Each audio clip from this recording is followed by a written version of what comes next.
بارش شام تک وقفے وقفے سے برستی رہی۔ لگتا تھا کہ کوئی بادل پھٹ گیا یا شاید کسی کا دل۔ وہ بتیاں بجائے اندھیرا لاؤنج میں صوفے پر لیٹی رہی۔ اس کا جوڑا ڈھیلا ہو چکا تھا اور رونے سے سارا مسکارا بہہ گیا تھا۔ ظہیر نے کب بیچا ریسٹورانٹ؟ اسے علم کیوں نہیں ہوا؟ یا شاید اسے علم ہو سکتا تھا۔ وارننگ سائن عرصے سے آ رہے تھے۔ چند ہفتے پہلے اوشن میں ظہیر کے کوئی لبنانی دوست آئے تھے۔ کم از کم ظہیر نے یہی کہا تھا کہ وہ اس کے دوست ہیں۔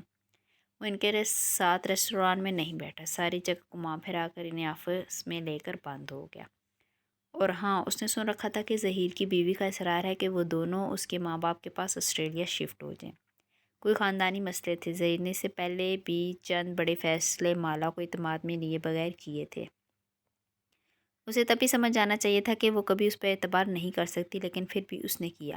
مالا باجی جانے مغرب ڈوبے کتنا وقت بیتا تھا جب ٹیرس کا دروازہ بجنے لگا۔ مومانی کی وہ ملازمہ آئی تھی۔ وہ بدقت اٹھی، آنکھیں صاف کی، بال کانوں کے پیچھے اڑ سے اور دروازہ کھولا۔ نسرین کے ہاتھ میں کانچ کی پلیٹ تھی جس پہ چاکلیٹ براؤنیز رکھی تھی۔ یہ آپ کی مومانی نے بھجوائی ہیں۔ نیچے نگینا آنٹی آئی ہیں اور ہاں، آپ کا فون آف ہے، آپ کی امی جی کی کال آئی تھی، پریشان تھی، ان کو کال کر لیں۔ جلدی جلدی بتا کر وہ مڑی، پھر واپس پلٹ لی اور ٹیرس کی لائٹ تو جلا دیں۔ وہ چونکی، اس نے واقعی آج کوئی بتی نہیں جلائی تھی۔ باہر اندھیرا پھیل چکا تھا، وقت کا احساس ہی ختم ہو گیا تھا۔ براؤنیز کی پلیٹ اس نے سینٹر ٹیبل پر رکھی اور خود وضو کرنے چلی گئی۔ قضا نماز ادا کی اور وہیں جائے نماز پر بیٹھ گئی۔ آنکھوں سے آنسو ٹپ ٹپ پھر سے گرنے لگے۔ میرے ساتھ یہ کیوں ہوا ہے اللہ تعالیٰ؟ میں نے لوگوں کے دل نہیں دکھاتی، زکوٰۃ ادا کرتی ہوں، صدقے دیتی ہوں، میں تو چونٹی تک کو نہیں مارتی، پھر بھی میری جاب چلے گی۔ اتنا بڑا سیٹ بیک۔ دعا کے لیے ہاتھ اٹھائے، لیکن کیا دعا مانگے؟ میں اب کہاں سے شروع کروں دوبارہ؟ اسکوائر ون سے 5 سال میں نے اس شہر میں اوشن کو سیٹ کیا، اپنی سوشل لائف بنائی، اور ایک ہی دن میں سب ملیا میٹ ہو گیا۔ نظریں اندھیر لاؤنج میں نصب بک شیلف تک اٹھی۔ اوپر سے پتہ نہیں کون میرے پیچھے پڑا ہوا ہے، میں کیا کروں اللہ تعالیٰ؟ وہ واپس صوفے پر آ بیٹھی، روئی روئی آنکھیں میز پر رکھی براؤنیز پر جمی تھیں۔ صبح تک وہ ایک بہت اچھی جاب کی مالک تھی۔ وہ ایک نیا بزنس پلان کرنے جا رہی تھی۔ اس کے پاس گھر جانے کا بھی وقت نہیں ہونا تھا۔ زندگی مصروف اور پر امید تھی۔ شام ہونے سے پہلے وہ جاب پلس تھی۔ اس نے کھڑکی سے باہر پھیلے اندھیرے کو دیکھا۔ اس وقت وہ ہمیشہ ریسٹوران میں ہوتی تھی۔ یہ گہما گہمی کا وقت ہوتا تھا، لیکن آج وہ واپس زیرو پر پہنچ کر گھر بیٹھی تھی۔ وہ میٹھے کی شوقین نہیں تھی۔ یہ الگ بات تھی کہ وہ بیکری بنانا چاہتی تھی، لیکن وہ ان لڑکیوں میں سے نہیں تھی جن کو چاکلیٹ اور آئس کریم خوش کر دیتی ہے۔ ذرا سا میٹھا کھانے پر بھی اسے پانی کا گھونٹ بھر کر اس کے ذائقوں کو ختم کرنا پڑتا تھا۔ لیکن جہاں اتنا سب کچھ غلط ہو چکا تھا، وہاں براؤنیز ہی صحیح۔ اس نے ٹکڑا اٹھا لیا اور بائٹ لی۔ میٹھی سی کرواہٹ منہ میں گھل گئی۔ پھر اس نے موبائل آن کیا۔ ماں کے میسیجز آئے ہوئے تھے۔ اس نے کال بیک کی۔ کیسی ہے میری بیٹی ماں؟ اس کی آواز ہی سے کھل اٹھی۔ فون کیوں نہیں اٹھا رہی تھی؟ بس کام میں بزی تھی۔ تمہاری مومانی تو کہہ رہی تھی کہ شاید سوئی پڑی ہے، آج بتیاں بھی نہیں جلائے۔ اف، لاہور تک بتا دیا انہوں نے کہ مالا نے بتی نہیں جلائی۔ میں کام کر رہی تھی ماں۔ وہ جھنجھلا گئی۔ ماں خاموش ہوگی۔ تم نے آج ظہیر کو اپنا کوئی نیا بزنس پلان دینا تھا، اس کا کیا بنا؟ اس کے حلق میں آنسوؤں کا پھندا پڑ گیا۔ آواز آہستہ ہوگی۔ آپ نے دعا مانگی تھی؟ ہاں بیٹے، میں نے دعا مانگی تھی کہ وہ ہو جو تمہارے حق میں بہتر ہو۔ اس نے سٹر کی آواز کے ساتھ گیلی سانس آنکھ سے اندر کھینچی۔ اصل میں کام نہیں بنا، ظہیر انٹرسٹڈ نہیں ہے۔ آواز کو نارمل بنانے کی کوشش کی، بلکہ وہ شاید باہر شفٹ ہونے کا سوچ رہا ہے۔ کہہ رہا تھا کہ شاید ریسٹوران بھی بیچ دے۔ وہ اتنی جلدی اتنی بڑی بات نہیں بتا سکتی تھی، اس میں ہمت نہیں تھی۔ ایک لمحے کے لیے ماں خاموش ہوگی۔ مالا، ان کی آواز ویسی ہی پرسکون تھی، اس نے تمہیں بتائے بغیر ریسٹوران بیچ دیا ہے نا؟ مالا کی آنکھوں سے ہزاروں قطار آنسو گرنے لگے۔ اس نے بدقت لبوں پر ہاتھ رکھ کر سسکی اندر رکھی۔ کیسے پتہ چل جاتا ہے ماں کو ہر بات کا؟ دفع کرو اس کو، تم گھر آ جاؤ، ایزا کی شادی بھی ہے نا، مل کر اٹینڈ کریں گے۔ انہوں نے بڑے تحمل سے بات بدل دی۔ ماں کو اس کے کام کی کامیابی یا ناکامی سے کبھی فرق نہیں پڑا تھا۔ ان کو بس 2 چیزوں کی فکر ہوتی تھی، ان کے بچوں نے نماز پڑھی یا ان کے بچوں نے کھانا کھایا۔ ماں کی کال بند ہوئی تو کچھ دیر بعد ماہی کی ویڈیو کال آنے لگی۔ اسے معلوم تھا کہ خبر کینیڈا تک پہنچ گئی ہوگی۔ ماں بتا رہی تھی کہ ظہیر نے تم سے پوچھے بغیر ریسٹوران بیچ دیا۔ ایپرن پہنے کچن میں کھڑی ماہی شدید غصے میں لگ رہی تھی۔ چھوٹے بال پونی میں بندھے تھے اور ہاتھ میں کفگیر تھا۔ اس کے اپنے مسئلے تھے ماہی۔ اس نے ماہی سے آنسو چھپانے کی کوشش نہیں کی۔ مسئلے کی ایسی کی تیسی، اور تم ایسے ہی نہ جاب چھوڑ دینا۔ ریستوران کی 2-4 کھڑکیاں توڑ کے آنا، اور میں تو ظہیر کو پاکستان میں ایسا بدنام کروں گی تم دیکھنا۔ میرے ساتھ اس کے کچھ رشتہ دار ایڈ ہیں فیس بک پہ۔ یہ اپنے خاندان میں کسی کو منہ دکھانے کے قابل نہیں رہے گا، میں بتا رہی ہوں۔ ماہی کفکیر گھما گھما کر کہہ رہی تھی۔ اس کا بس نہیں چل رہا تھا کہ وہیں سے ظہیر کا سر توڑ دے۔ تم ایسا کچھ نہیں کرو گی ماہی، میں پہلے ہی بہت تھکی ہوئی ہوں، وہ ہانسی ہو کر بولی۔ ماہی کچھ کہنے لگی، پھر بھویں اکٹھی کی۔ تم کیک کھا رہی ہو؟ تمہیں کب سے میٹھا پسند ہو گیا؟ کیک نہیں ہے، براؤنیز ہیں، وہ بھی تمہاری فیوریٹ بیکری کی، ممانی نے مہمانوں کے لیے منگوائی تھی۔ کوئی نگینہ آنٹی ہے، اس نے آنسو رگڑ کے صاف کی اور براؤنیز کی ایک اور بائٹ لی۔ ذہن دوسری طرف لگانا چاہا۔ ہماری کون سی رشتہ دار ہے نگینہ آنٹی؟ وہ دبئی والی عزا کی شادی کے لیے آئی ہوں گی، ممانی کی کزن ہے، اور ہمارے بابا کی بھی دور کی کزن ہے، وہی جن کا بیٹا رائٹر ہے، زیاد سلطان۔ اس کی کتاب کا نیو یارک ٹائمز نے ریویو بھی کیا تھا۔ میں نے اسے انسٹا پر فالو کرتی ہوں۔ اچھا ہوگا، مجھے یاد نہیں، اس کی یادداشت میں کوئی زیاد سلطان نہیں تھا۔ او ہو، یاد کرو، سہیل کی شادی پر ہم ان سے ملے تھے جب اس کمبخت پارلر والی نے میرے بال خراب کر دیے تھے۔ ماہی کا پسندیدہ لفظ کمبخت تھا۔ کوئی اچھا لگتا تو دیکھو کمبخت کتنا اچھا کرے، کوئی برا لگتا تو بھی کمبخت۔ ویسے مجھے پتہ ہے نگینہ آنٹی اپنے بیٹے کے رشتے کے لیے آئی ہیں پاکستان، عزا کی شادی کا تو صرف بہانہ ہے۔ تم کیسے کرتی ہو ماہی؟ کینیڈا کے ایک چھوٹے سے گاؤں میں بیٹھ کر تمہیں کیسے سارے پاکستان کی خبریں مل جاتی ہیں؟ چلی ویک ایک گاؤں نہیں ہے تمہارے اسلام آباد سے بڑا ہے، جو میں تم سے بات نہیں کرتی۔ اس نے فون بند کر دیا، اور مالا یہی چاہتی تھی، اسے کچھ وقت اکیلے درکار تھا۔ براؤنیز ہاتھ میں لی وہ ٹیرس پر آ گئی۔ اس نے ابھی تک وہاں کی بتی نہیں چلائی تھی، بالوں کا ڈھیلا جوڑا کھل گیا تھا اور اب اس کے کندھوں پر بکھرے تھے۔ ٹیرس گیلا تھا، بلکہ ٹیرس کی ساری کالونی گیلی تھی۔ جگہ جگہ جلتے اسٹریٹ پولز رات کا اندھیرا دور کرنے میں ناکام تھے۔ وہ ریکنگ کے ساتھ کھڑی تازہ ہوا کو سانس کے ذریعے اندر اتارنے لگی۔ ذہن میں پھر سے ظہیر کی طرف چلا گیا۔ قانونی طور پر ظہیر نے کچھ غلط نہیں کیا تھا، اور اخلاقی طور پر اس نے کچھ درست نہیں کیا تھا۔ نیچے سے آتی آوازوں نے اس کا دھیان بٹا دیا۔ اس نے گردن جھکا کے جھانکا۔ نگینہ آنٹی لوگ پورچ میں کھڑے تھے، غالباً رخصت ہو رہے تھے۔ ممانی اور ممانو انہی کو سیاف کرنے گیٹ تک آئے تھے۔ نگینہ آنٹی سر پر سفید بٹا لیے ہوئی تھی، کندھوں پر شال تھی، باوقار سی لگتی تھی۔ مالا نے بہت عرصے پہلے ان کو دیکھا تھا۔ ان کے بارے میں ہمیشہ یہی سنا تھا کہ وہ بہت نیک خاتون ہیں، جن کا ایک فرمانبردار سا بیٹا ہے جو اسے یاد نہیں تھا۔ وہی بیٹا اس وقت ماں کے لیے فرنٹ سیٹ کا دروازہ کھولے کھڑا تھا۔ اس کی کشمالہ کی طرف پشت تھی۔ اس نے گردن مزید اونچی کر کے دیکھنا چاہا۔ وہ دروازہ بند کر کے کار کی دوسری جانب گیا، سینے پر ہاتھ رکھ کر ماموں کو ایک دفعہ پھر خدا حافظ کہا اور ڈرائیونگ ڈور کھولا۔ اب اس کا چہرہ مالا کے سامنے آیا۔ وہ کافی دراز قد تھا، بال سلیقے سے سیٹ تھے، جینز پر سفید ڈریس شرٹ پہن رکھی تھی جس کی آستین کف سے فولڈ کیے ہوئے تھے، ساملی رنگت اور پرکشش نقوش اس ایسے کہ نگاہ نہیں ٹھہرتی تھی۔ وہ تھوڑی دیر کے لیے اپنے سارے مسئلے بھول کر اس کو دیکھے گئی۔ ٹال، ڈارک اینڈ ہینڈسم، اس کے ذہن میں یہی الفاظ آئے تھے۔ تو یہ تھا زیاد سلطان، انٹرسٹنگ۔ دروازہ کھولتے ہوئے زیاد کی نظر اوپر اٹھی، جیسے ہی اسے احساس ہو گیا تھا کہ کوئی اسے دیکھ رہا ہے۔ وہ جو ایک ہاتھ ریلنگ پہ جمائے دوسرے سے براؤنیز کھا رہی تھی، گڑبڑا کر جلدی سے پیچھے ہوئی۔ دل زور سے دھڑکا۔ اف، کتنا برا لگا ہوگا، مگر نہیں، ٹیرس اندھیرے میں ڈوبا تھا، زیاد کو نظر نہیں آیا ہوگا۔ ہاں ٹھیک ہے، اس نے خود کو تسلی دی۔ گاڑی کے ٹائر باہر نکلنے کی آواز آئی تو وہ واپس سیدھی ہوئی، پھر ٹیرس کی بتی چلائی اور اندر آ گئی۔ آپ آج جلدی میں چلی گئی، اس لیے پوچھ نہیں سکا۔ اندر آ کے موبائل اٹھایا تو کیف کا میسج سامنے آیا تھا۔ صبح کتنے بجے کام پہ ہو؟ زیادہ دیر کے لیے وہ اپنا غم بھولی تھی، ایک دم سے سب تازہ ہو گیا۔ اس نے 9 بجے لکھ کر بھیج دیا۔ اسے صبح ایک دفعہ پھر روشن جانا تھا۔ وہ صوفے پر آلتی پالتی کیے بیٹھی اور لیپ ٹاپ گود میں رکھ لیا۔ اسے وہ کانٹریکٹ پڑھنا تھا جو ظہیر نے اس کے ساتھ کیا تھا۔ اسے یاد تھا کہ وہ بنا 3 ماہ کے نوٹس کے اسے جاب سے نہیں نکال سکتا تھا، اور اگر وہ نکالتا تو اسے کتنا مداوع بھرنا تھا۔ وہ ظہیر سے لڑائی نہیں کرے گی، نہ وہ اس پہ چیخیں چلائے گی، نہ اس کو الزام دے گی، اس کی فطرت میں نہیں تھا، لیکن وہ اس سے اپنا حق ضرور لے گی۔ اگلی صبح گزشتہ روز جیسے ہی روشن و خوبصورت ہوتی تھی، لیکن کشمالہ مبین کے لیے سارا شہر بے رونق اور اداس ہو گیا تھا۔ وہ کاغذوں کا پرلندہ لیے صبح صبح ظہیر کے آفس میں گئی اور دروازہ بند کر دیا۔ اسٹاف اور ویٹرز آس پاس دونوں اور دیواروں کے پیچھے کھڑے ہو کر سننے لگے۔ سارا ماحول سہما ہوا اور اداس تھا۔ کیف اس کے انتظار میں باہر کاؤنٹر کے ساتھ اونچے اسٹول پر بیٹھا تھا، کاؤنٹر ٹاپ پر رکھے کافی مگ میں چمچ ہلاتے ہوئے اطراف کا جائزہ لے رہا تھا۔ جب سیڑھیوں پر آہٹ ہوئی، اس نے نظریں اٹھا کر دیکھا، وہ زینے اتر رہی تھی۔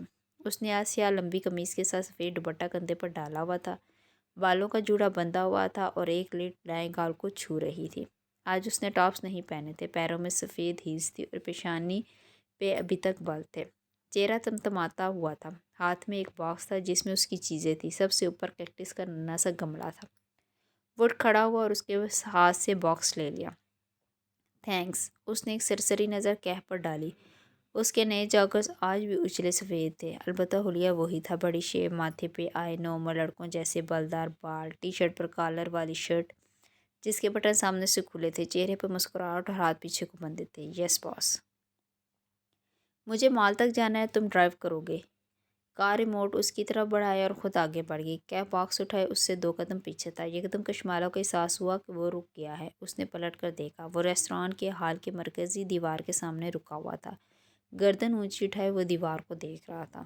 وہ دیوار بذات خود ایک پینٹنگ تھی۔ وہاں ایک منظر بنا تھا، ساحل کی ریت، پیچھے نظر آتا نیلا سمندر جس کی سطح پر دھوپ چمک رہی تھی۔ ایک جھولا جو ریت پر ستونوں سے نصب کیا ہوا تھا، جھولے پر ایک کتاب درمیان سے کھول کر الٹی رکھی تھی۔ منظر اتنی خوبصورتی سے پینٹ کیا گیا تھا کہ حقیقت کا گمان ہوتا تھا۔ دیوار کے آگے فرش پر اصلی ریت اور سیپیاں بھری تھی۔ وہ صرف پینٹنگ نہیں تھی، 3D پینٹنگ تھی۔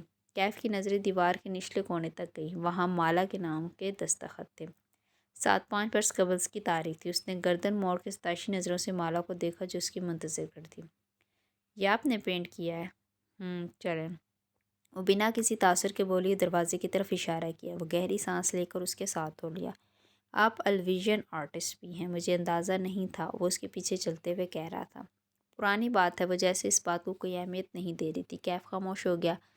راستے میں وہ خاموشی سے کھڑکی سے باہر دیکھتے رہے۔ 1-2 بار نگاہ اٹھا کر کیف کی طرف دیکھا تو احساس ہوا کہ اس نے بیٹھتے ہی بیک ویو مرر کو چھت کی طرف کر دیا تھا تاکہ ڈرائیور اور سواری ایک دوسرے کو نہ دے سکیں۔ سفورہ درست کہہ رہی تھی، اس کا کزن ڈیسنٹ ہے، ورنہ ہر ڈرائیور بیک ویو مرر سے گھورتا ضرور تھا۔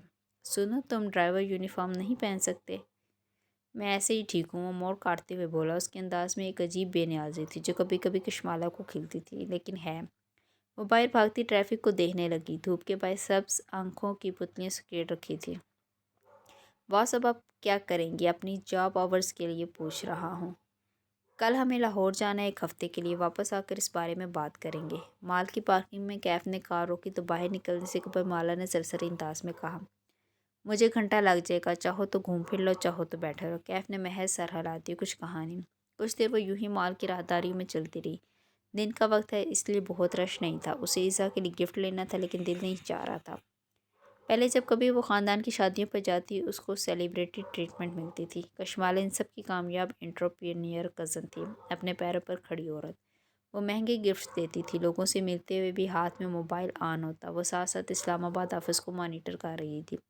اب اس کے پاس کچھ کرنے کوئی نہیں تھا۔ سوشل میڈیا سے جلدی سب کو علم ہو جائے گا کہ اوشن بند ہو رہا ہے، ہر کوئی اس سے سوال کرے گا۔